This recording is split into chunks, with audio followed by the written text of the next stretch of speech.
We'll take it from here.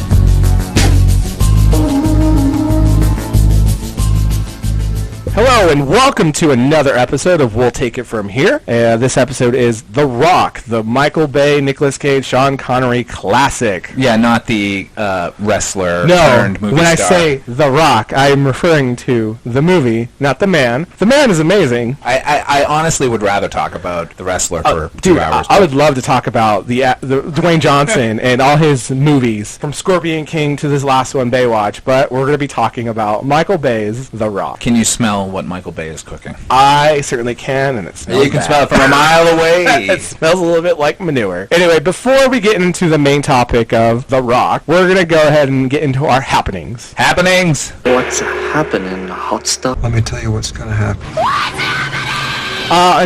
To start this off, a little bit of sad news. Fortunately, we've lost Adam West. Yeah, tragic. Brief battle I mean, with look, leukemia, it looks like. He was very old. Very old, yeah, 88, but man, like, I just heard a recent interview with him a few days ago. I'm like, man, he was still so full of life and loving every minute of it. Great guy. I love hearing about actors who were typecast back in the day, and now they're kind of just falling in love with their character. You could just hear it in his voice how much he loved playing Batman, how much he cherished it, looking back on it. And it's a shame that we lost basically the first representation on film of Batman. I know him more from his voice work. I believe you've actually seen the show, and you love the show, right? Yeah, when I was growing up, this is during the 70s, if you wanted a superhero television series, all you had was Batman. You look at it now, and it's, you know, it's pretty silly and ironic and whatever, but when you're a kid, man, like, those characters are real, and they're doing real things, and that's a real peril at the end of every episode, and you tuned in every day hoping that he would be okay. You know, it's just a fun show. Yeah. And it's No, it's not a the best blast. quality now, but because it is so fun, you don't have to take it serious. You don't care. Yeah, you know, the thing is, like, as silly as it is compared to what we've had come after the fact, it's actually a pretty fair representation of the comics from the 40s and 50s. As silly as some of those gadgets were, like, you know, he was putting them to good use. He was I don't know, Adam West, man. He's great. I have an Adam West story. Really? Yeah. Okay, so in the 80s, talked about typecasting, and Right. you know, it was harder for him to get work because everyone would just see Adam West and think Batman, and they think that theme song. He starred in a like a softcore porn movie called Young Lady Chatterley's Lover 2. You know, it wasn't hardcore. Like I said, it's a softcore movie. It's, Right. you know, it's the kind of movie you'd find on Cinemax. B-movie Yeah. dialogue with, like, nudity. Exactly. Like Okay. yeah, tons of nudity and simulated sex, but not. Basically a canon film. Yeah. Well, there you go. I was at a convention in, I'll say, 1985, and Adam West was there. I had Cinemax, so I had seen the movie because I was a kid without too much supervision, I There you guess. go. You know, it's a question and answer session at the convention, and I stood up and I said, because I was a smart ass as well, like, can you tell us any of the positive memories you have from Young Lady Chatterley's Lover 2? And he just said, you are too young to have seen that movie. And, like, that was it. Like, then I sat down. But it was something I'll never forget. That's amazing. Yeah. Wow. Actually, I believe he just revisited the character on the, they did an animated movie based off the 66 Batman. They did. It's a lot of fun. I enjoyed the hell out of it. I actually haven't had a chance to watch it, but I think I will definitely Return check of it the out Caped now. Crusaders. Yeah, I'm looking forward to it now. In other news, we'll talk about the big one at the end. But I think let's get into a little bit of Game of Thrones. I know the season's coming up in July. Looking forward to We it. had a new trailer just a week ago? Yeah. A little bit ago. The last season, man, oh man, that was a great season. Shows really start to struggle in its like later seasons, and I feel like Game of Thrones is just upping the game every time. Yeah, it has not in any way flagged in quality, I don't think. The Battle of the Bastards, that epic show. Great. Oh my god, that freaking episode is probably, it's better than some movies when it comes to action scenes. I agree. It had a lot of, it reminded me of this movie called Kingdom of Heaven. Oh, yeah. Orlando Bloom. Ridley Scott. Ridley Scott, yeah. I was watching these scenes from this movie, and I'm like, man, that's better than Kingdom of Heaven. And I thought Kingdom of Heaven was really cool looking. Mm-hmm. Had some great action in it. And it's, you know, the typical medieval war movie, and it honestly, it rivals Lord of the Rings at times when it comes to their action with the creatures and all this. And then, of course, you have Khaleesi with her dragons that look fantastic. There's very rarely a scene where she's interacting with these dragons that they look fake. Yeah, I've never had the experience where I was just like, oh, that looks awful. You have some minor quibbles feels of like, oh yeah, you could tell this is HBO, not exactly just on maybe some of the acting quality and a few things like that. But Yeah. man, Game of Thrones is just knocking it out of the park. Every episode I feel like is something interesting. You know, something I really like is that last season was the first season where they went off book. They had caught up to the books and passed it. So now all of these pricks who are just like, oh, well, the book is better, the book is better. Like, they can shut their goddamn mouths and find out, like, when the rest of us find out. You know, one of my favorite scenes in that whole season, last episode, was when Jon Snow came back. That sound, it was just a great moment, and you're like, oh man, what's gonna happen? And then it culminates in Battle of the Bastards. Like the season before is when they did that episode Hard Home, where the White Walkers. Oh yeah, and they zombied, right? Rarely do I watch an episode of television and then immediately watch it again.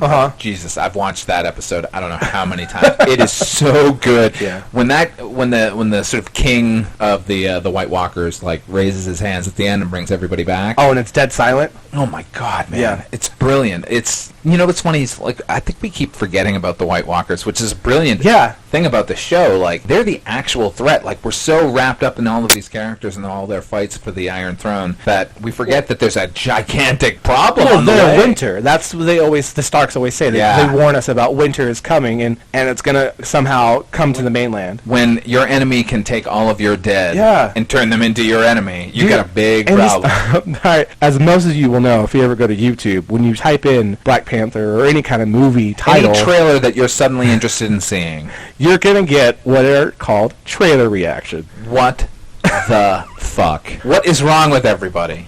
Which I find hysterical, because I'm at a point where I can understand some people getting really hyped about it. Like, their TV personalities or their podcast hosts. There's something where they have like a following and people just want to see people enjoy what they also enjoy. But then there's just random people doing it. Like, random schoolboy out in Michigan is like, oh, I'm going to watch the Black Panther trailer and you guys are going to watch me watch it. Why?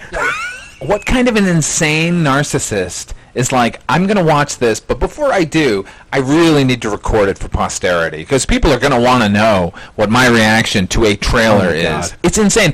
And what's even worse is they're actually correct, because if you look at the numbers, like 30, 40, 50,000 people are watching these trailer reactions.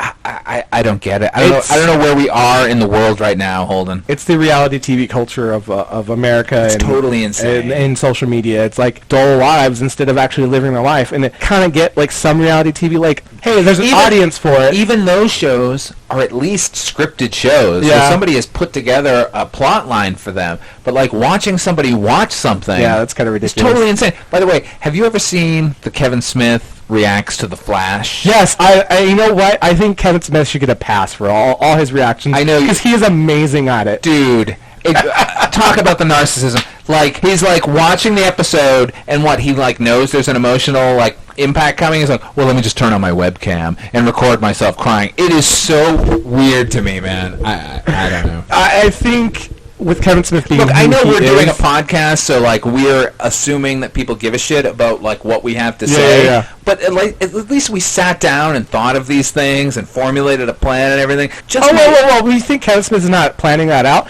That's certainly planned. I know he planned it out, man. But like his plan is like, watch me cry. Like dude, here's my thing about Kevin Smith. All right, so he gets married and he has a kid, and the first movie he makes is a movie about his wife dying, and he has to raise the kid on his own, and he gets a super hot chick. It was so weird, dude. Like, what kind of wish fulfillment was that? I don't know if that was wish fulfillment. I think that's just like that's one hell of a like weird choice. But he makes weird choices. If you were his wife, wouldn't you be like, dude? Yeah.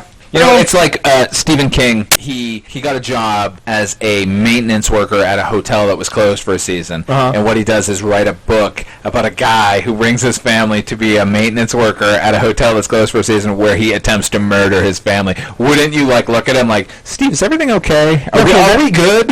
All I could say is like, that's one hell of a coincidence, and we'll leave it at that. That's no coincidence. That's crazy. Oh man, that's him like thinking like, geez, what would happen if I like were to, suddenly snap and want to fucking kill my wife and child? Well, I think, to get to my point, where I feel like Kevin Smith is actually he's a smart guy, actually. Look, he knows no how to get question people about to it. get followers. The reaction video, he saw other people do it and was like, I got a following. People want to see me do dumb things. I mean, look at the Tusk movie is a perfect example. Oh, man, people not want to watch again. him do dumb things. Yeah. You have Yoga Hosers, same thing, where, actually, Did you see Yoga I Hosers? watched Yoga Hosers. I don't hate that movie. Really? I haven't seen it. It's not bad. It's not the worst movie I've ever seen. It's better. It might be Tusk might be better, which is hard to sell. We're talking Wow. low. I like Tusk up until a certain point in that movie. I thought the ending of Tusk was really solid. It was really weird. Yeah. Okay. You had Gerard Way coming in with a song at the end. Jesus. No. Okay, look. Jesus So Christ. Yoga Hosers. Where are we?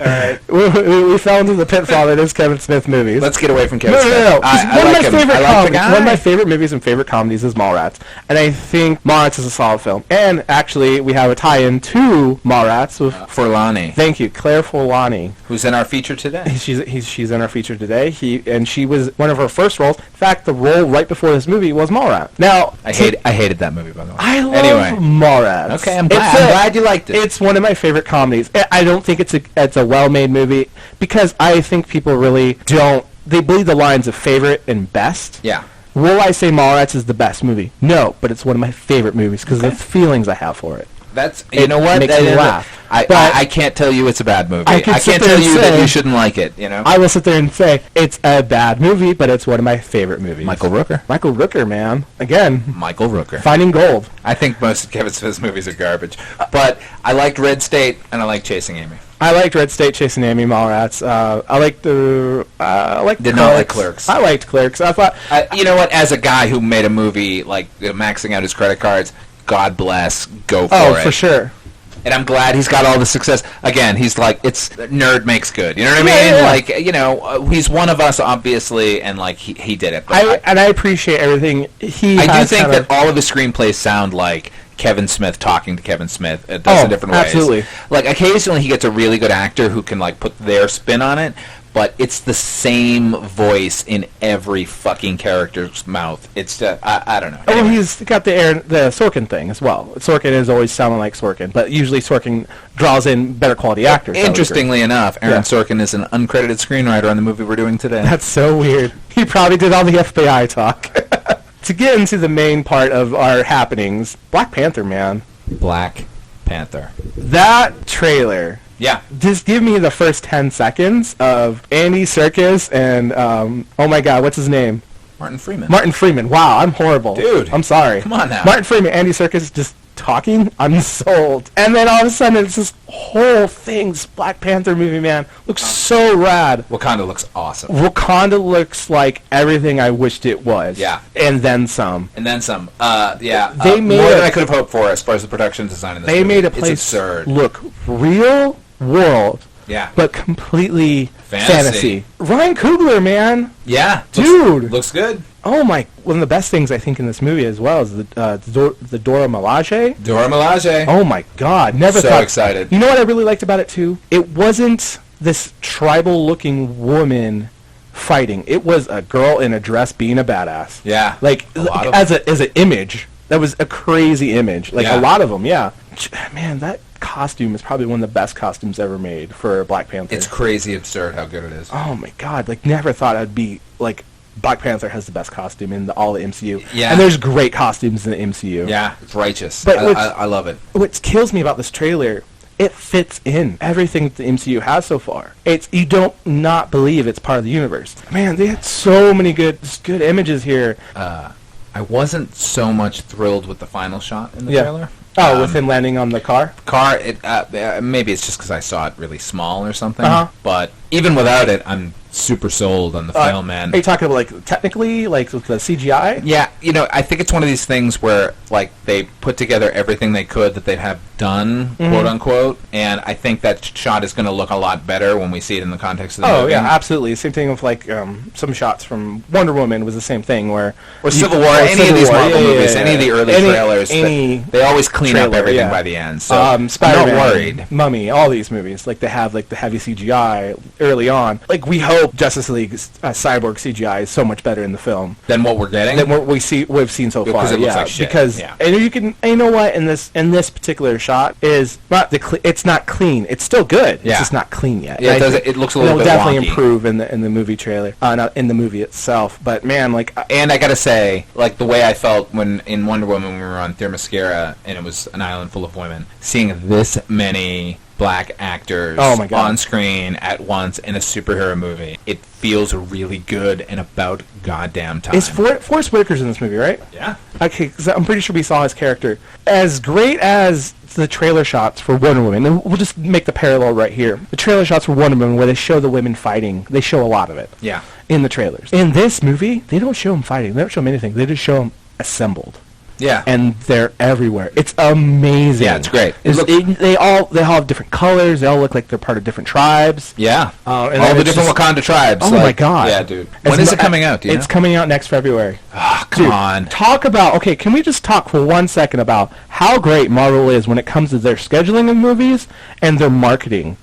They're putting a Black Panther movie in Black History Month. Oh, good idea. Dude, man, this trailer is so cool. God damn you, Marvel. Oh, man, you got me controlling my life. Dude, like... Speaking of other Marvel news, here's something we haven't talked about as far as happenings. Yeah? With Avengers Infinity War, Part 1, Chris Evans' contract is fulfilled. He signed on for one more movie. Really? For Infinity War Part 2. Oh, okay. Okay. So I actually have a quote. Recent quote? This is today. Oh, cool. I had 6 films in my Marvel contract, so I could have said after the third Avengers I was done. But they wanted to make the third and fourth Avengers films as a two-parter. They said they had so many other characters to fit in.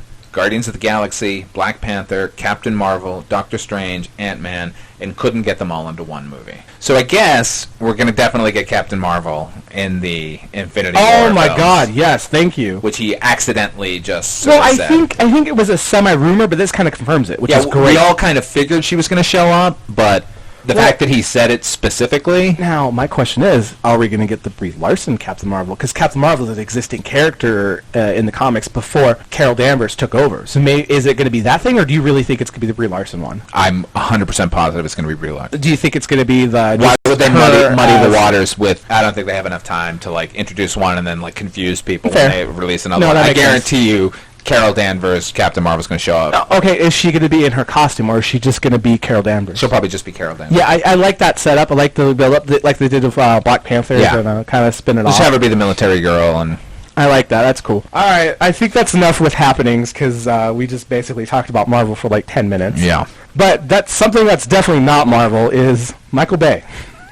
Definitely not in any way. Man, he puts trailers out, though. He can make a trailer. He can make a trailer, and because Marvel can make such a good trailer, I think it's poetic that we're talking about Michael Bay, who makes fantastic trailers to movies. Yeah. Let me give you before we get into The Rock, let me just mention a few things about Michael Bay. Oh, yes, please, go ahead. Okay, have you ever heard of Propaganda Films? I have not, actually. Okay, Propaganda is a film company that was founded right around 1983-84. And one of the founding members was Dave Fincher. Fight Club, right? Fight Club, okay. Among other things. Right. And the idea was that it was going to be a sort of consortium of filmmakers where they would be able to make commercials and music videos and films and, industrial movies, whatever filmed entertainment sort of came their way. By 1988, it's something like 2/3 of every video on MTV was made by a propaganda film director. Really? Yeah, a lot of people ended up filling their ranks. David Lynch was part of Propaganda Films. Oh! Spike Jonze was part of Propaganda Films. And Mr. Michael Bay was part of Propaganda Films. And from what I understood, Michael Bay was the kind of guy who he really looked up to David Fincher and was kind of always trying to be David Fincher. Okay. But clearly doesn't have... No, he doesn't. He has his own style, and you can look at both of these movies and never know that they were from the same area. Because David Fincher has such a distinct style. Michael Bay has a heart. He's got a heart. Yeah. Michael Bay doesn't have a heart, man. Michael Bay knows how to shoot the hell of an explosion, though. He certainly does. it's one of those things that, like, you can't deny that the guy makes beautiful movies. Yes. He knows how to put a camera in place. He knows how to light it. He knows how to shoot it. Like, every shot in his movies is a picture postcard. Oh, absolutely. You could pause any frame of most of his movies and it's just like, oh, that's a gorgeous image. Shot, yeah. But when you think about it, it's a lot like Thomas Kinkade. You know the painter Thomas Kinkade, the painter of light? You see in the mall, you'll see like lots of snowy, Christmassy kind of paintings. Like, it's technically pretty, but it's got no soul to it whatsoever. Right. It's just colors on a canvas. Yeah, like, the guy knows what looks good, but is there anything to it? Probably not. Let me say this other thing about Michael Bay. When he was 15 years old, he ended up working as a guy who files storyboards for Steven Spielberg. Interesting. On Raiders of the Lost Ark. Oh, that's cool. Yeah. So that's a pretty good gig, man. Yeah. Working at Paramount, working with Steven Spielberg. Yeah, I mean, even if it's the most menial work in the world, which is, what filing storyboards is. But, so the story goes, based on his knowledge of seeing these storyboards, he was convinced Raiders of the Lost Ark was going to be a terrible movie. Really? Yeah. Having said that, whenever anyone complains about Michael Bay, critics, and his response, very famously, was, I make movies for teenage boys. Oh, what a crime. Yeah. Well, yeah, I could see that. So, effectively, he's making movies for the teenage kid who couldn't understand that Raiders of the Lost was going to be one of the greatest movies of all time. Well, I mean, you could sit there and say that. But you know what? Just to kind of be on the other side of this. You were a teenage boy. I was a teenage boy. Yes. But to be fair, he grew up into the mentality that he's going to make movies for a teenage boy. He's not that same teenage boy. Now, don't get me wrong, I don't think he makes great movies at all. I think, like you said, he makes pretty pictures. I think Zack Snyder comes from that same school of thought. They make pretty picture movies. Yeah. Like, you could take a Sucker Punch, you could take a Watchmen, pause the movie, and it's a pretty scene. Yeah. I think Zack Snyder has a little bit, it's the teeniest bit more heart in his films, if he has the right medium for it. Like with Watchmen, there was character development, there was things like that you loved about the movie. With Michael Bay, on the other hand, you have just, it's machines and explosions blowing up and doing, like, especially in the Transformers movies. The thing here's the difference I see between Zack Snyder and Michael Bay. Yeah, because they're both of this. They're both cut from the same thought. Yeah, same cloth. Zack Snyder, for as poor as a storyteller as he is, you can sense that he's yearning to be better than he is. Yes. Oh, for sure. Like, he really wants a deeper meaning in Batman versus Superman. Yeah. Like, he can't do it, but he's really trying. Michael Bay just seems to be a guy who's like, fuck it, I'm going to make this, it's action-y, it'll get you off for 2 hours while you eat your popcorn, give me your money. By the way, shame on you, Steven Spielberg, for hooking up with Michael Bay and giving him the Transformers franchise to ruin. Shame on you, you bitch. Even Spielberg makes mistakes. Clearly, batteries not included. I'd say Empire of the Sun, but I actually kind of like that movie. Yeah, I actually like. Bruce Willis, right? No. Young Christian Bale. Yes. Okay. His first movie. Sorry, I was thinking Tears of the Sun. Tears of the Sun, Antoine Fuqua's movie. Right? Because we got to get into Michael Bay's The Rock. Not the actor, not the wrestler. This is I would say a 90s movie classic. This is... Because it's every 90s movie, every 80s movie. I think it's the ultimate 90s action movie. There is... I will get into it in to The Rock. I think we actually, you know what? No. I'm not going to do that yet. I'm going to circle back just for 1 second. His comment about making movies for teenage boys. As a former teenage boy, Michael Bay's comment. Michael Bay. No. That's what we're talking about. We're done with Zack Snyder. Okay. No, Zack's. Anyway. Yeah. If this is the kind of movie he thinks I would watch as a teenager, he can go fuck himself. Hold on. Are specifically The Rock, or we're talking about Transformers? Because The Rock is something I would enjoy about his entire career. Like, that's what he was saying. Like, I make movies for teenage boys. Like, I'm going to excuse myself from critical analysis because I'm not making the movies for you eggheads. I'm making them for teenage boys. You know what? Teenage boys deserve better movies. It reminds me of that comment a lot of people like to make, that, we're just making it for the fans. We're for the fans. Fuck you. Yeah, I hate that comment because it feels like it's just a cop-out. You know who actually said that recently, and I'm really disappointed he said it, was the man, the legend, The Rock. Oh, really? We're making this one for the fans? He said something about Baywatch where it was aimed more towards the fans. Which is, honestly, I can see why you would do something like that. Because are there fans of Baywatch? They're in Germany. Maybe. I mean, Hasselhoff is in the movie. He's amazing. All right. But yeah, yeah, let's touch on that for 2 seconds, and then we'll get into The Rock. I'm sorry we're taking so long to get to The Rock, everybody. But, like, this idea of, like, look, there are people who are total apologists in every genre and every movie. I have friends who would die defending the entire Pirates of the Caribbean franchise. Okay. Like, every single movie is great. There's a legion of fans that defend Batman v Superman. Yeah, it's like, look, I'm glad these characters mean a lot to you. Yeah. But that doesn't mean you should settle for whatever shit they give you. I used to think this about sci-fi fans in particular. Yeah. Like, they remind me of lonely women with romance novels. Those women know what they're reading is shit. Yes. But it'll do. You know, so... It'll do, pig. Right, yeah. Like, you know what I mean? Like, I've got nothing better going on, so I'll read this. I know it's not good for me. I know it's terribly written, but I want to lose myself for a little while. That's how you get things like Stargate, the series. You know what I mean? It's like, well, there's nothing else on right now, so I might as well watch this and enjoy it. That doesn't make it good. Yeah. So, you know, Michael Bay, fuck you. Anyway, here's The Rock. Oh, my God. All right. Really quick, though. Yes. When it comes to The Rock... It's his best film. It's his best film. And I think what I could say is that The Rock might just be a movie he was reined in a little bit on. Because who's the production company here is Jerry Bruckheimer. And then you have a good combination of Jerry Bruckheimer, Don Simpson, and Jerry Bruckheimer. This movie's dedicated to Don Simpson. Yeah, Don Simpson died right after they finished production. You have Jerry Bruckheimer attached to it. You have Michael Bay with his explosions, Jerry Bruckheimer's eye for talent. You have a crazy Nick Cage, which, I mean, put Nick Cage in anything, I'll watch it pretty much. And then you have Sean Connery bringing high-quality acting for Sean Connery. Yeah, he brings the Sean Connery to the Sean Connery role. You have, I mean, it has like a really good... The cast is absurdly good. The cast is absurdly good. They're all pretty much acting today, except for Sean Connery, who's retired. Yeah. Like, fantastic. I think it's the perfect combination of things, and Michael Bay is the director on the movie. Like, I don't think it was, this movie is a good movie because Michael Bay. I think this movie was a good movie despite Michael Bay. I agree with you 100%. He lucked into this one. He really did, because this is the perfect combination of everything. His movies do phenomenal business. He's the trailer reactions of filmmakers. We can't figure out why anyone is watching, but they are watching in droves. I don't know. I mean, look, he wasn't going to get better than he did with this movie. And it may be, as we said, because he was sort of a director for hire. He had less involvement in crafting the movie. I will say, yeah, just to interrupt you for a second, I think what Michael Bay's movies touch on, that people just want to turn off their brain and enjoy mindless action, mindless explosions. They just want to watch something they can eat popcorn to.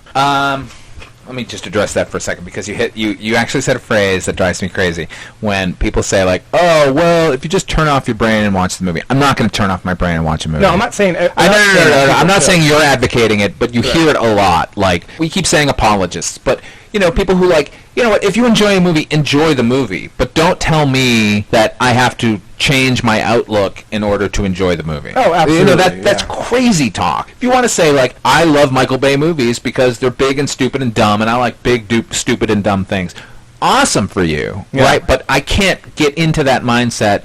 Let's dive wholesale into The Rock finally.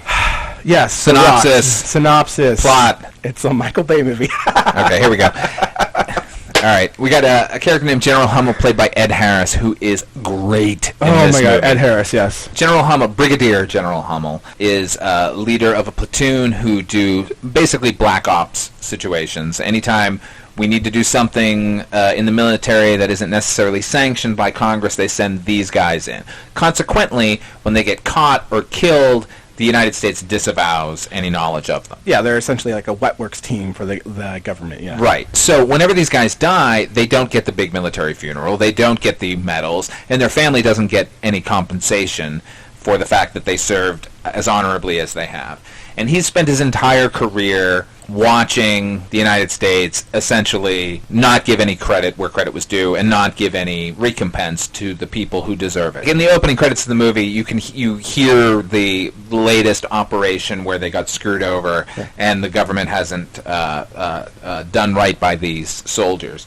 So he formulates a plan to make them finally honor these people and to pay off their families. And the way he does this is He takes his platoon, they steal an entire shipment of VX gas, and then they take over Alcatraz with the threat of firing these VX gas rockets into a populated area, which would kill like 1 million people. This VX gas is in the form of like little green orbs. Little glass ampules, basically. Yeah, little containers that were apparently very fragile because it bounces on the ground and then breaks, and there's a whole scene. What I will say is that the effects of the movie in the first like 10 minutes, where you have a character actually die from this VX gas, fantastic. Good. Great scene. It's gross. It's like, I hate to bring it up again, but The Fly. It reminds me very much of The Fly. Yeah. Where it's grotesque. It's horrible. Yeah. During the heist of the VX gas, one of the soldiers actually accidentally drops one, and they seal him in immediately with the VX gas, and his skin effectively melts off, and he. It's pretty great. It sets a solid precedent for why these things should be feared. After we're introduced to the Ed Harris character, we slowly get introduced to the rest of our cast of characters. Right. I love this man so much.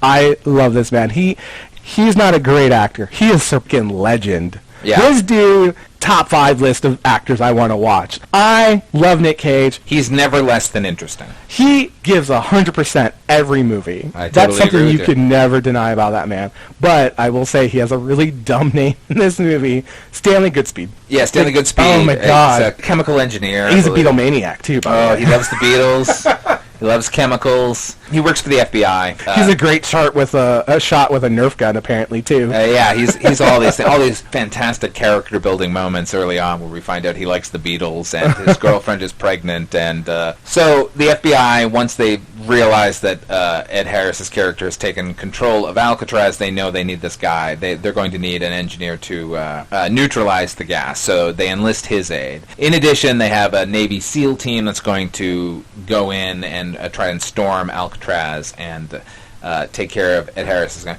But the problem is that there are no current blueprints for Alcatraz prison. Right. It's a little bit unusual considering it's now yeah. a tourist attraction. The one thing... They might have, over the past 30 years maybe spent some time there mapping out what was necessary. Mention in the film that because of the fact that it's now a tourist destination, they've been changed so much that they don't have a current one or something like that. Isn't that what they say? Yeah, they try and write it off. They try to write it off, and it was kind of like a dumb write-off, but still, it's the reason why we're introduced to the other co-lead of this movie, and Sean Connery. Yeah. Who's a legend in his own right. Yeah.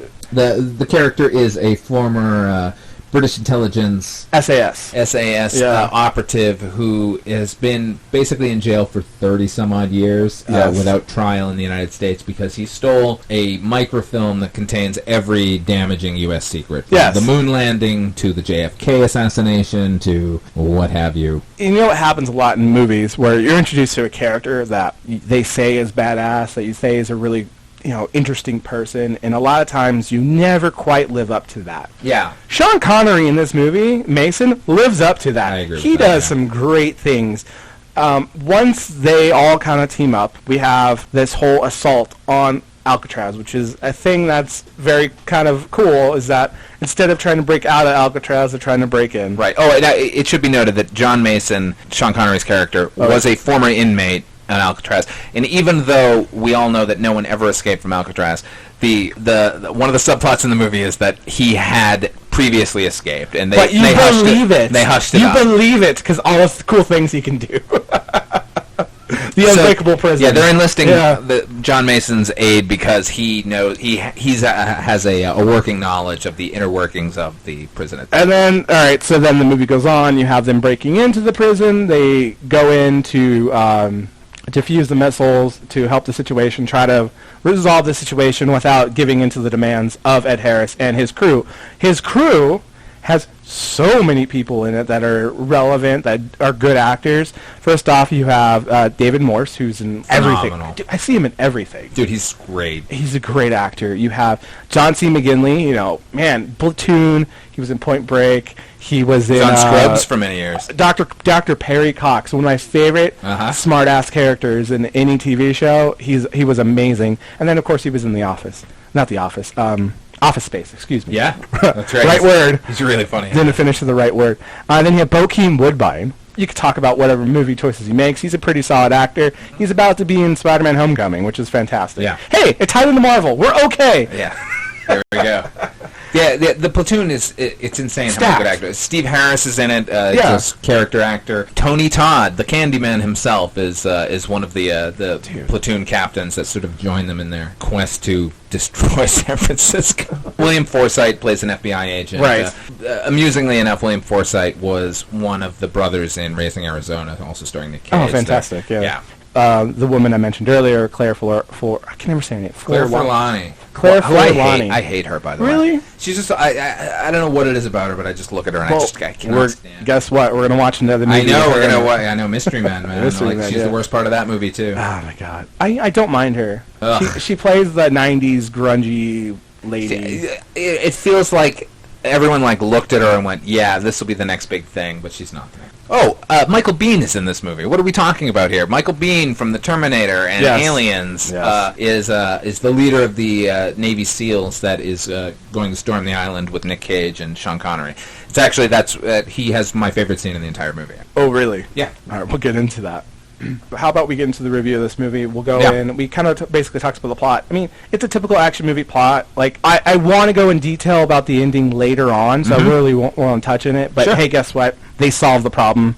Hey, they win. Hey, the good guys win. What a shock. What? Yeah. Come on, guys. We're not spoiling this movie. It's 20 years old. There's a very Point Break scene at the end. Which one? At the end of the movie. Point Break? Point Break. Keanu Reeves. Yeah, no, I believe me. I'm well Nicolas acquainted Cage with Point lets Break. the man go. That's very Point Break. Yeah? I see. You get what I'm saying. I get the it. ending of Point Break is Right. Keanu Reeves lets him take the wave. Yeah, but he lets him take the wave knowing he's going to die. Okay, but it's This still is a little bit he different. let him live his dream. Yeah. That's what Nicolas Cage is doing in this movie. He's Sure. letting him live his dream where he can actually go invest time with his daughter or Sure. whatever like that. Of course, you have a little James Bond-ness because it's Sean Connery. How can you not be reminded of James But Bond? of course you are. That's actually pretty good. That's a line from. It's not bad. It's a line from James There's Bond. a whole sequence that reminds me, dead on, of Temple of Doom. Yes. There's, oh my god, minecart scene. Yep. Then you have the typical Commando Rambo action sequences with the guns and the military, and the cheesy one-liners attached into those movies as well. Yes. This is a Frankenstein of a movie. Oh my god. Made from the parts of superior films. Stitches everywhere on this film. Uh-huh. Man, oh man. There's a lot of connected tissue in this movie, man. It's the greatest hits. If you watch this movie... That's a K-Tel record of movies. If you watch this movie, you've seen all the other movies. You don't have to spend hours. If you ever want to go on a binge of 80s action, 90s action movies, just watch The Rock. You got it all. Yeah. You know, sometimes I feel this way about Quentin Tarantino, where I think he's a really good writer. I think his dialogue is some of the sharpest, most thoughtful. Yeah, absolutely. And distinctive. Of any screenwriter in a long, long time. However, the plots and characters and scenes from most of his movies you can find in other movies. So, I'm not bashing the guy by saying that. If you pick a scene in a movie, one of his movies that you like, I guarantee you I can find where he stole that from. Yeah. But he does it so well that you cannot ultimately be mad at him. Bringing that up, I don't think that's a negative on Quentin Tarantino at all. I'm not. As a film goer, when I see him take a line or a scene wholesale, part of me recoils at that because it's somebody else's thing, and it's just just because you enjoy it doesn't mean you get to resample it. You know? But when you think about it that way, we now live in a resampling culture, so I can kind of dig it. And the reason I bring it up is one of the 3 uncredited screenwriters of The Rock is Quentin Tarantino. Shut up. No, it's true. Dude, how many people try to write on this movie? There are 3 credited screenwriters. Right. 3 uncredited. The 3 uncredited are Aaron Sorkin. Yes. Which is kind of ridiculous. Yes. Quentin Tarantino, also totally ridiculous. And a guy named Jonathan Hensley. From my understanding, Jonathan Hensley did a lot more work than either Aaron Sorkin or Tarantino, to the point where when it came time for the credits to be settled in this movie, they had to go to the WGA, the Writers Guild of America, and arbitrate because they wanted Jonathan Hensley's name on the script. Yeah. But the WGA went against them and said, no, we're just going to keep these 3 who are already on there. There's a scene late in the movie where Sean Connery approaches Ed Harris' character. They have a conversation where they sort of suss out who each other is, and they're quoting Oscar Wilde and Thomas Jefferson at one another, I guarantee you Aaron Sorkin wrote that scene. Oh, for sure. You can tell. And it was such a scene that kind of came out of nowhere, and it makes sense that it was somebody like Aaron Sorkin able to do it. I could not tell you what Tarantino wrote. I think it's some of the musical cues and things like that. Like some of the there's some lines and stuff that I could see that are Tarantino-esque. But the ones you're mentioning are so bad that I really pray it's not him. You're the Rocket Man, like things like that. Oh no, that's 80s action one-liner glory. It's not like I'm a Beatles maniac. Tarantino obviously got known for like pop culture sort of references, and that was like if you watch the movie Crimson Tide, Tarantino did an uncredited screenwriter, did an uncredited pass on that movie. And you can tell exactly where he did it. There's a conversation about Jack Kirby and the Silver Surfer. Yeah. Like, Tarantino wrote that scene. This movie, I'm not so sure about. And nobody seems to know. I mean, I checked as far as I could.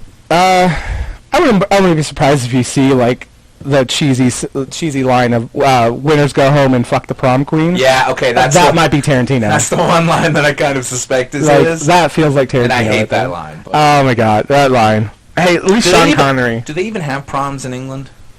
I don't know, but he's been in America for a while. Know, so but, he's absorbed the culture enough to know that.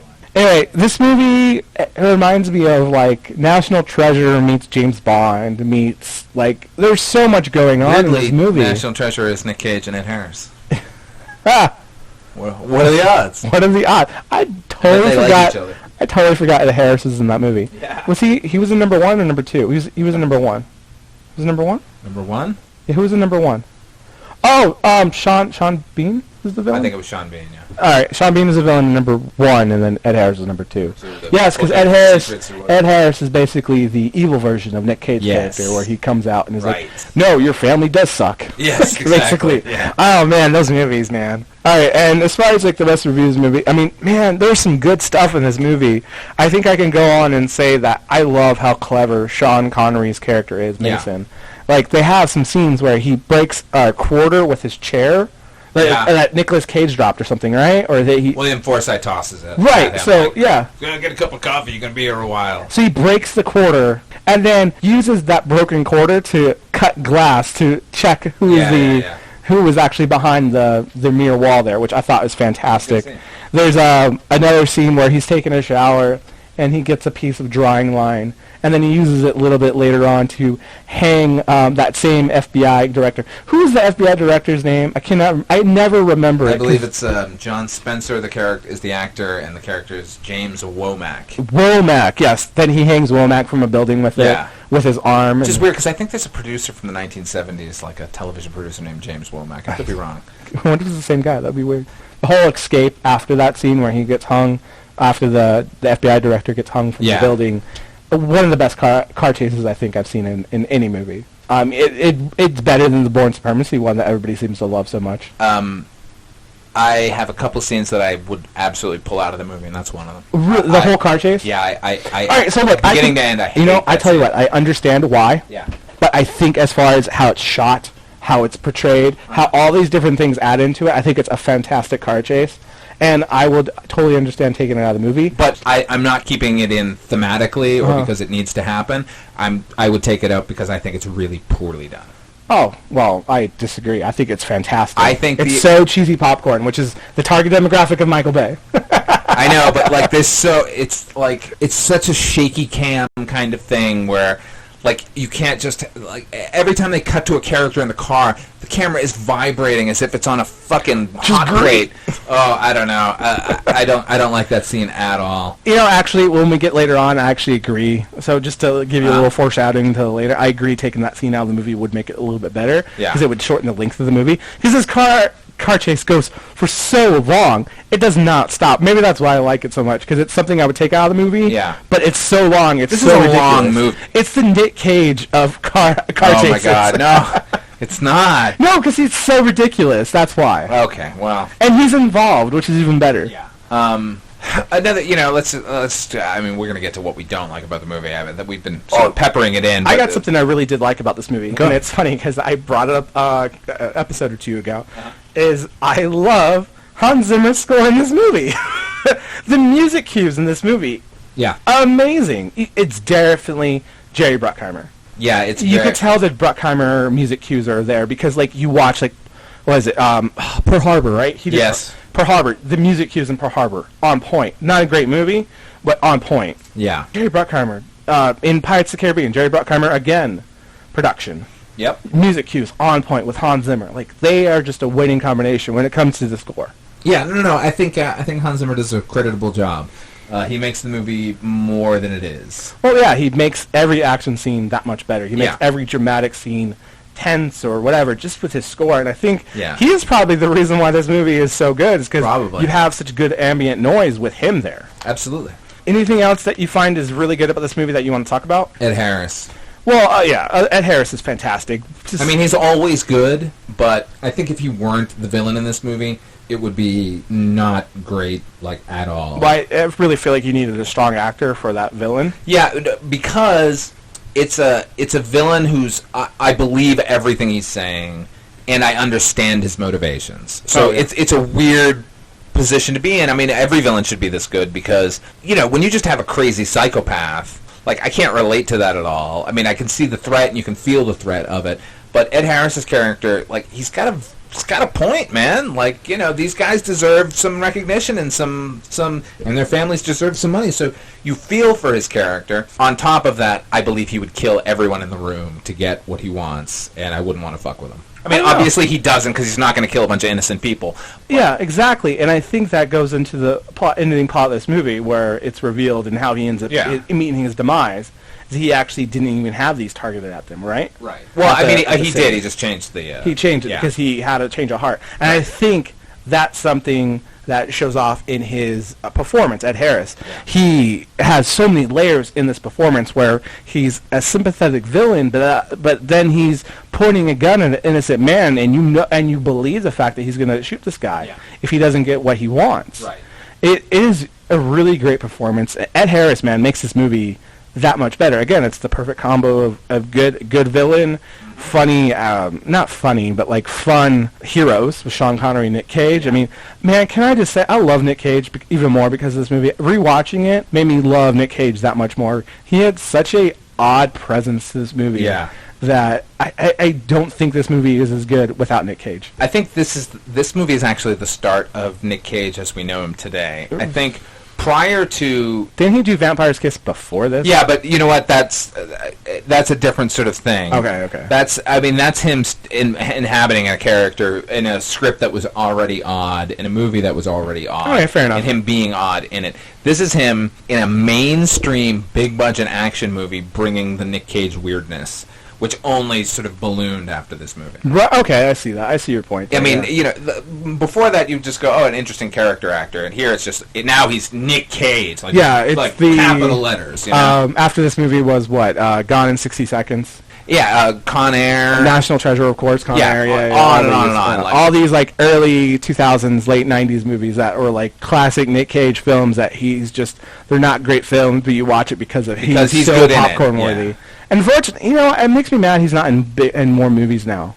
Like, because I like Nick Cage a lot. I mean, yes, he's getting older. I think he burned off a lot of goodwill, though, by doing a bunch of shit. Yeah, I think he did, too. But I think if he kind of got his wish and was able to be like in a... you know what? I'll save it for the hopes and dreams part, because that's one of my hopes and dreams, is talking more about Nick Cage. I will say in this movie, I know you didn't care for the car chase. Yeah. But I will say, even if you take that scene out of the whole film, there's still beautiful set pieces in this movie. Yeah, there's some great moments. As much as it's a direct copy of the Temple of Doom scene, the minecart scene was great.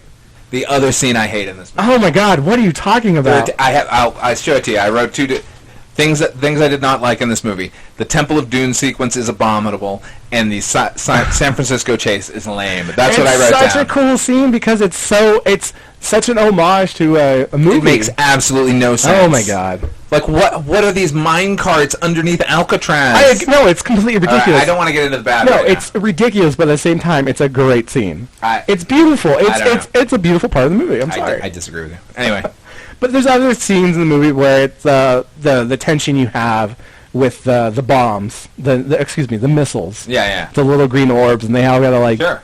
he's got to disassemble it and take the microchip out and then put it back in without dropping any of the... Okay, these missiles, Yes. completely ridiculous how they're made. Because It seems to be a poor design. it's a really poor design because it's a plot point. So I like to bring up the fact that these they're like on strings in the missile.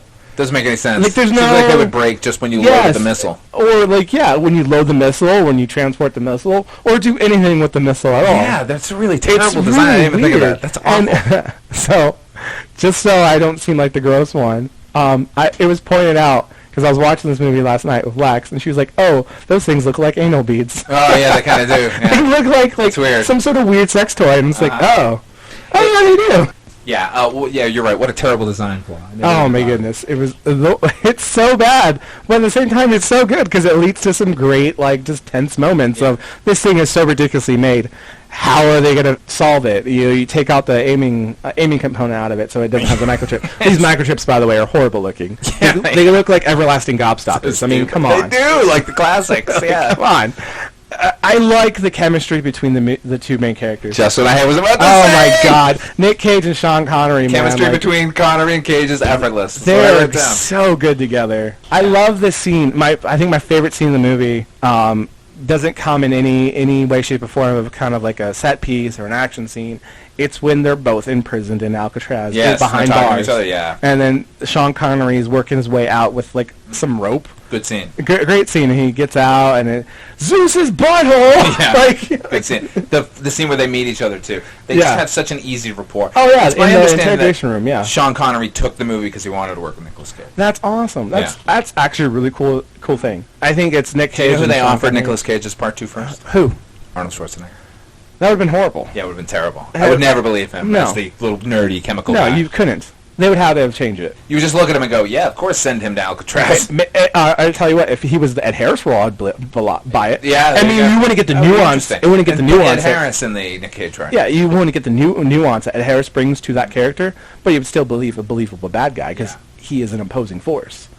Okay, here's another scene I like in the movie. Okay, great. Let's go. When the SEAL team infiltrates Alcatraz for the first time, led by Michael Biehn, they all end up in this shower that is gets surrounded by Ed Harris and his men, and they have a higher elevation, and everyone's machine gun and pointing at each other and whatever. Oh, like the kill zone scene.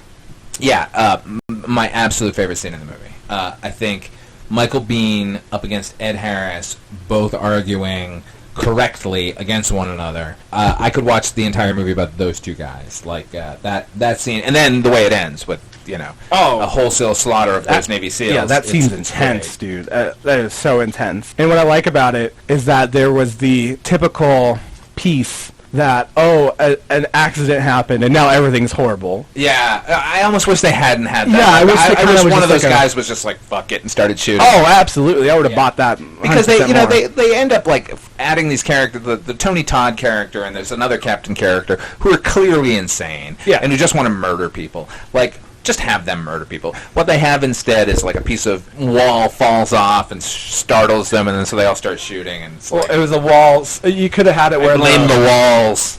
We talked about things we liked. Yes. You want to talk about some things that you didn't like? Yes. All right, please. Oh, okay.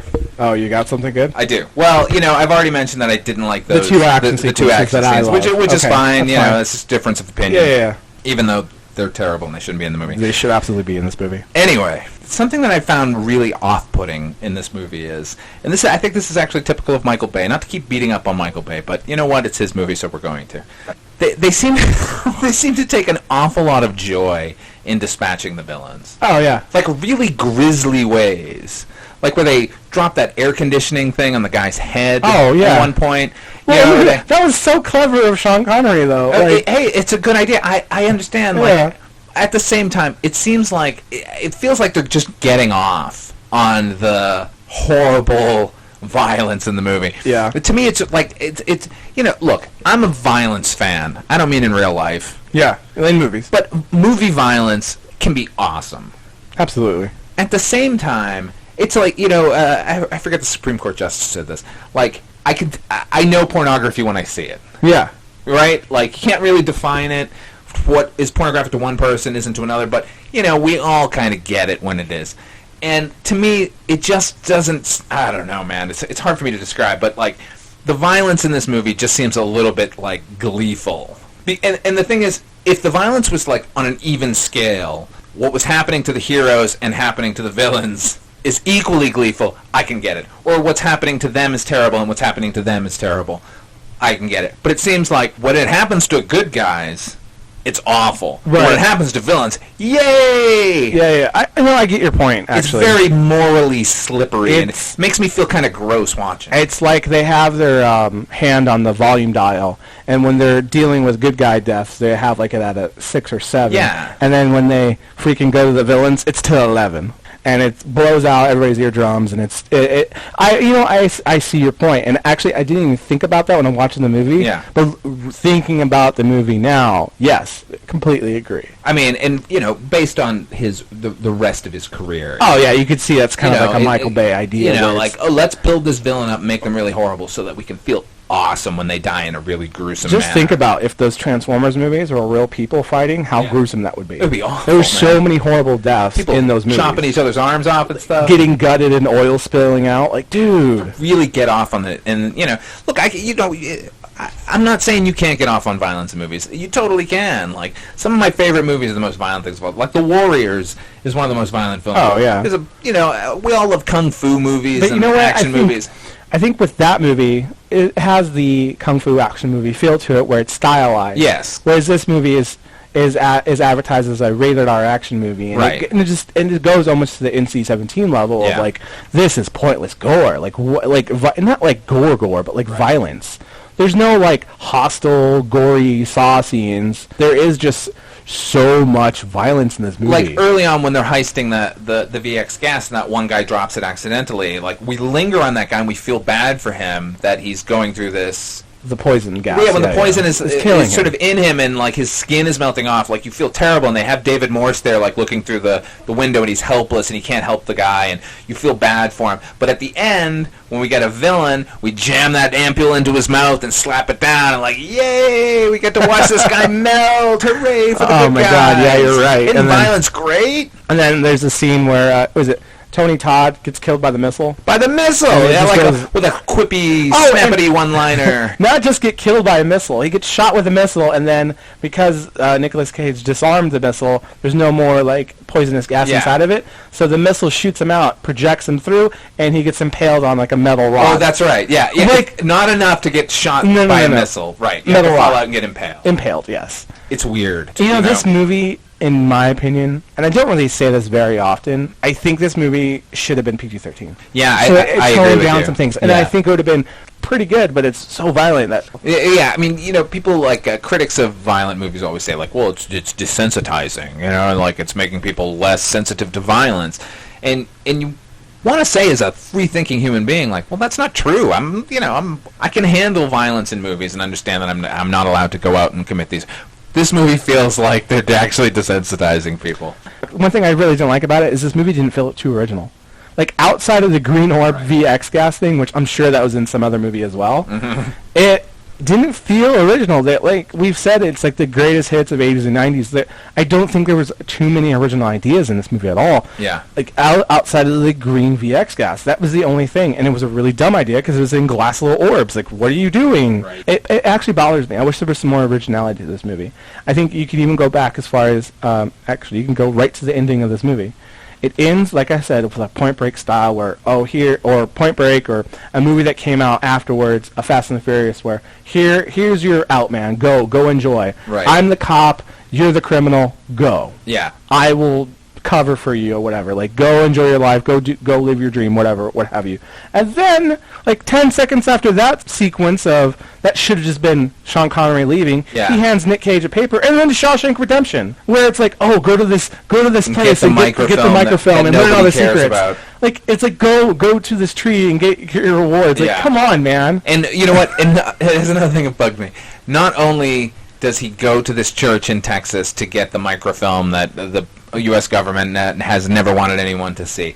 But he does it in a car with Just Married and the cans hanging off the bumper. Oh yeah, he's not in stealth at all. Yeah. Because Michael Bay likes a pretty picture, and here's the prettiest picture he could think of. It's not enough to have the character go there and do that. He has to do it in the car with the Just Marrieds. Ugh. I hate the main character's name so much. Goodspeed. Stanley. Oh my god! And look, they do something in the movie where it's like, which Sean Connery was like, oh, you know what Goodspeed means, right? And like he goes to his little like Scottish accent. Yeah. And talks about it means Godspeed or something like that, right? Yeah. It's just change the name of the character. It's such an easy fix to not be so ridiculously sound. Like it's a ridiculous name for no reason. You can call him freaking Stanley Yelnats from like freaking Holes. Well, Yelnats would be a better name. Exactly. You can call him anything. Stanley Nike, like anything, literally anything other than Goodspeed, and it'll be okay.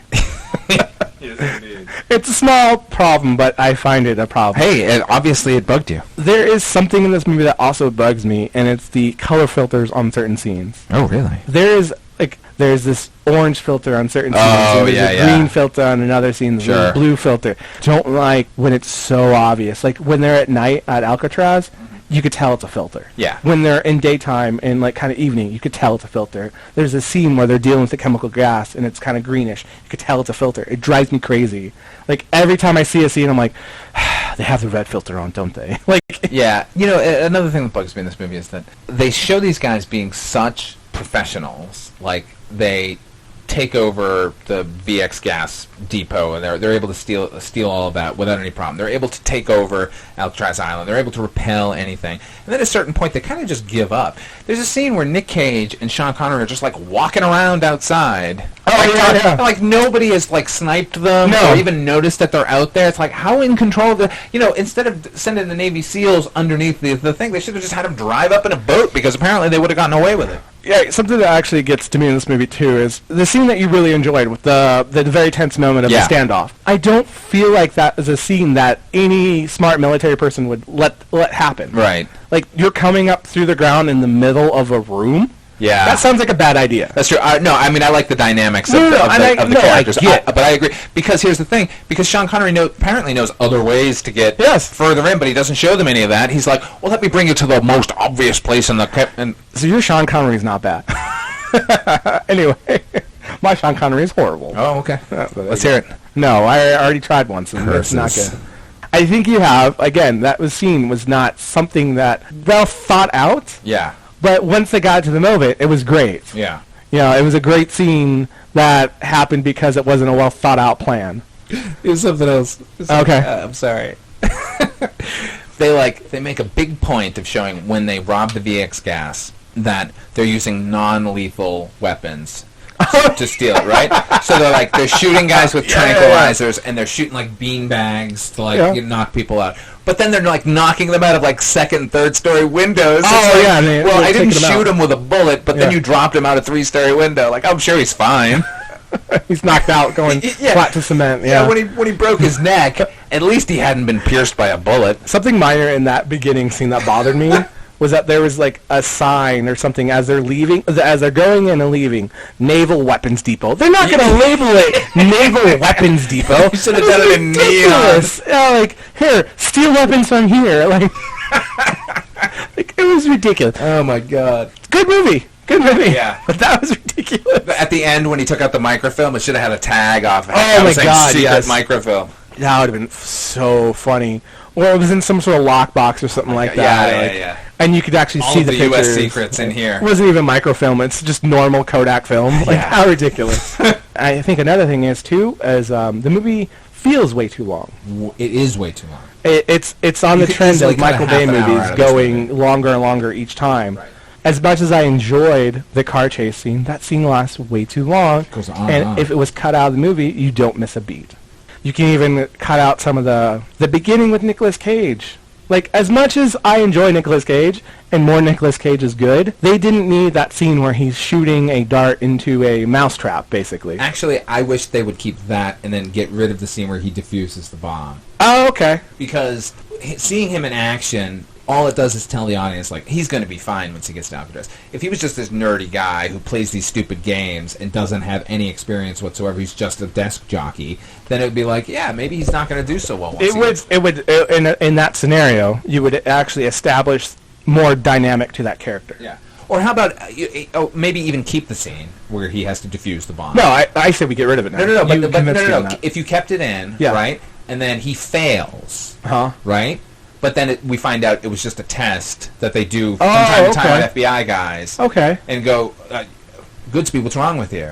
You know. You would have to cut out the scene where the guy's gloves are kind of melting. But yeah. You know what I'm saying. I see what you're saying. Just modify it. Add dynamic to the character where he looks like kind of like a pitiful guy. Right. But at the same time, that might take a little bit away from the chemistry of Nick Cage and Sean Connery being kind of like sort of equals, but in different kind of fields. You have the guy who is the expert behind the desk, and then you have the guy who's the expert on the field. It wouldn't diminish his expertise, you know, like when he says, like, hold that, don't drop it, it's going to break, you know what I mean? You still get that aspect. And he knows from experience that he fucks up all the time, so, like, don't do what I did. I think that would fix the movie. Yeah. That's actually a really good point. Maybe for something that's a little bit more original, to kind of go into, like, every time I think about a movie when it comes to deadly weapon plus heroes plus resolve, I always think of like Mission Impossible or Jason Bourne or some. Well, Jason Bourne's more of a personal thing, but you get my point. There's always some sort of action movie that I'm like, oh, I went to that. I can't. That's not original. And I feel like this movie is like it's the joke from South Park. The Simpsons did it. This movie literally has everything that every other action movie has come before it.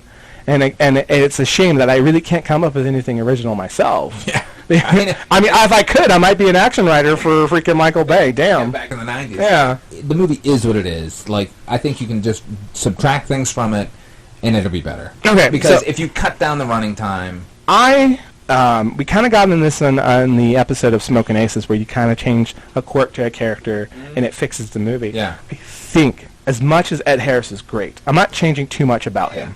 But what I would suggest changing is making him, instead of him being the one to have the change of heart and changing the aim, the direction of these missiles, and they never were going to go to San Francisco, they were actually going to go into the ocean, have it be Nicolas Cage to do that. Have Nicolas Cage be he has a great scene where he's defusing all the bombs, but I feel like he's done that so many times, there's no, like, climax to his character where he does something fantastic. Yeah. He shoots a guy once, that's it. There's some, and he explodes Tony Todd. Like, that's really it, like, as far as Nicolas Cage. So I think you could add something where he has an aha moment against Ed Harris, who has been a very intellectual, good villain. Right. To have an aha moment against him shows how superior Nicolas Cage is.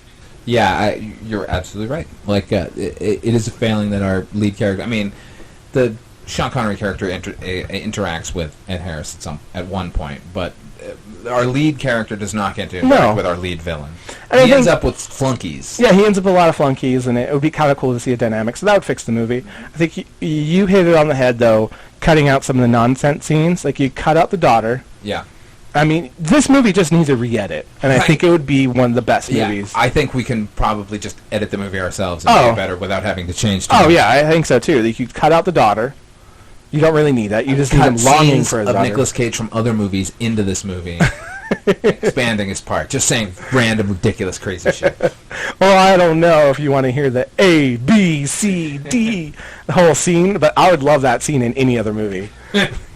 Give me that scene in every movie that Nicolas Cage is in. Golly. Man, I love Nick Cage so much. Good. All right, I think we kind of did as much as we could on trying to fix this movie. There's not a lot of fixing in this movie. You've all seen the movie. You know if you haven't, you know what's bad about it. Awesome. But I will say, like, I think we touched on a few things that maybe not quick fixes. Okay, get rid of the color filter thing. Yeah. That's a quick fix. Re-edit the movie. Also, that's really why do the guys... The extra SEAL guys who are going to support Ed Harris, right? They come in these two Black Hawk helicopters, right? And then they rappel down while they're hovering. Why do they rappel? They rappel down, and then he's like, all right, have the helicopters land over there, and you guys come with us. And it's like, what? Why didn't they just land? Yeah, they're landing. That's funny. Or like when they sneak up on Nick Cage when he's disarming the second missile, and the guys like lower themselves down like spiders and like, hey, buddy. Like, Just shoot him. Anyway. Yeah, all right. I'm sorry. there's some dumb villain tropes in this movie for sure. I That always remember this stuff right before we wrap it up. I apologize. Well, I think we should get into a little bit of hopes and dreams of well, we can't really do the franchise, but maybe like Nicolas Cage and Yeah. Well, Sean Connery is retired. I don't know if we'll see him in anything, but League of Extraordinary Gentlemen 2. Make it happen. Oh yeah, I'm joking. No. Please do not make that happen. why not? I don't hate that movie. Oh, It's not a good movie. we at should all. do that. We should do this. No, it's such a bad movie. Have you read the rest of those books? No, are they good? They're really good. Right on. Yeah. Well, we could just. I'd just say reboot it at this point in time. Like I think that's what they're trying to do with the Universal Monster Universe. Yeah. Universal Well, Monsters they've Universe. sort of all these other companies have stolen the idea of the League of Extraordinary Gentlemen. Like Yeah. even Once Upon a Time, when they just ripped off the LXG, the League of Extraordinary Gentlemen. Oh, you know what? Like Yeah. let's take famous characters from literature and smash them all together. Oh my god. Even Penny Dreadful, you know. Oh yeah, is take all guilty of the it. horror characters and bring them in together. Werewolf and a witch and Wolfman. It's so funny because they're making the Dark Universe. Yeah, the same thing. But the Penny Dreadful already did it. Yeah, they did do it, and they did it in a certain style. Whereas Yeah. I feel like this is going to be more blockbustery, Avengers-y. Exactly what horror movies do not need. Well, I mean, there's people who don't like horror movies. I'm not the hugest fan of horror movies. I appreciate a good horror movie, though. Right, so don't go see horror movies. Yeah, that's true. I mean, it's a simple solution. Like, But I will say, I think there's enough draw to these classic monsters that it might be a good idea. Speaking of future projects, I really hope Nick Cage gets in a big blockbuster movie again. Yeah, me too. I miss him in the cinema because I miss his crazy on like a big time film. Yeah. I think there's is the age of Cage at an end? No, I don't think so. I think he can make think he'll a bounce back? renaissance. Oh, absolutely. One of the things I think he could do, which would be great, and I would love to see it, is give him his dream of putting him in a comic book movie that's not Ghost Rider. Yeah. Bring him in a serious role as Mysterio, the Batman, the Spider-Man villain, where he's the failed actor that knows special effects, that is basically just a man in a dome costume. You would not, you would see Nicolas Cage underneath that dome because it's such a ridiculous costume. Yeah. Only Nick Cage would wear it. Boy, I hope they do that. That would be great, right? Or another character. They're I think never going to do Mysterio. Oh man, they better do I know. Mysterio. I love Mysterio, but Mysterio would be I do great. I do want the dome that Oh, kind the of in place of fishbowl. the head. And I think I don't that's want something. just a helmet. Well, what they could do is, and it's a hallucination effect. That's Yeah. how they can bring the dome in, and it could be Nick Cage the whole time, which would be cool. And there's other things I wouldn't mind seeing him as. I think if they kept the style that is Jared Leto's Joker, he would actually make a decent Two-Face because he has that bipolar nature of Oh my god, himself. it'd be greatest. Where he's like very calm, and then he goes crazy. Like he has his like own little like crazy quirks, and it's kind of cartoony, and that's how Jared Leto's Joker is. It's kind of cartoony, a little odd mobster, and I think you can have a guy if you play Two-Face as this really crazy Be fun. bipolar disorder mobster guy or criminal. Yeah. He'd be actually good at it, and he fits the age of an older Batman too, where you believe this guy has a history. that's true, yeah. So there's a couple things like that. Like give him a comic book movie where he could be a serious villain or a serious character. All right, anything else? Any dreams? Like Ed Harris, man, like he needs to be in more things. I will say that. Oh, he's right in now. Westworld right now. Is he? Oh, he is. Yeah, I Man in haven't Black. watched it yet. He's awesome. I'm mad. It's great. I need to watch more TV. Apparently. Yeah, I guess so, man. I'm too busy playing like Injustice or whatever. All right, I believe that is it. Yes. So thank you for listening to our show. Follow us at our Facebook page. We'll take it from here. The little group fan page. Also via email on WTIFHS@gmail.com. Also that WTIFHS on Twitter and Instagram. I am Holden, a.k.a. Cuban Thor. This is Father Malone. Thank you, patron saint of podcast Captain Cold, and good night. Say catchphrase. Catchphrase. Awesome.